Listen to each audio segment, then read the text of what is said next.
Oil prices are climbing to their highest point in years, and that means higher prices at the pump. Of course, that's not always bad news for Tulsa.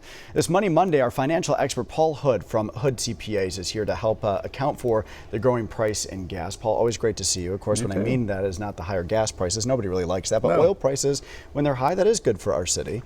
AAA says the national average about $3.27 a gallon, almost $4, I can tell you, in Key West. More than $1, though, on the national average from this time last year.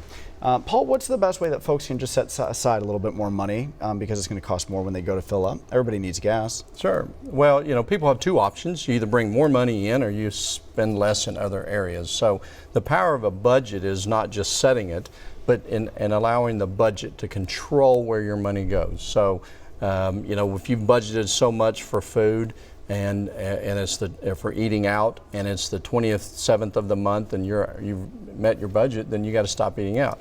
So the challenge is you either have to bring more money in, or you have to cut areas that if we're going to increase the gas side of things, we got to decrease someplace else. So the starting point is to actually know where your money's going, so that you can make those decisions to reallocate from one pocket to the other.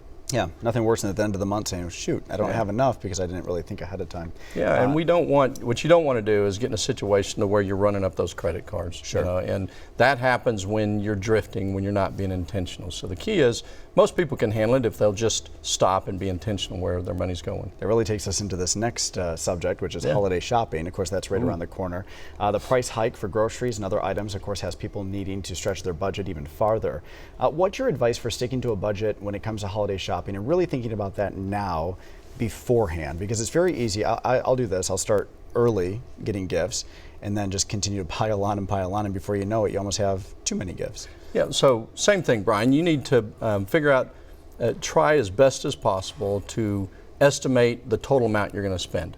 And so you either start saving early or plan to pay it off later.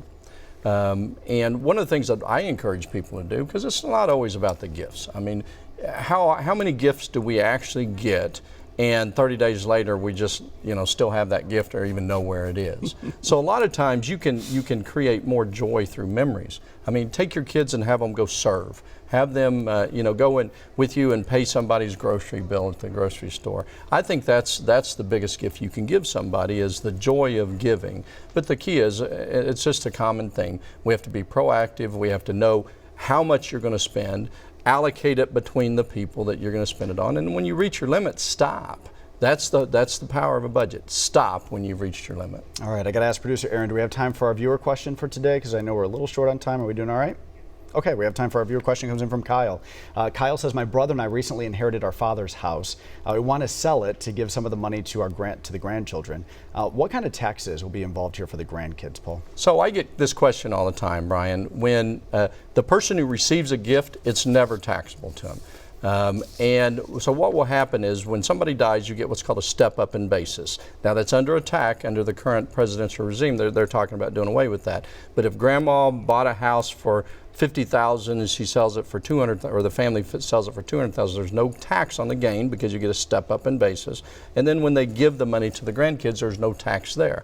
Now, if you give more than $18,000 a year, there's a potential form we have to fill out, gift tax return, but there should be no taxes to the grandkids. All right, good to know.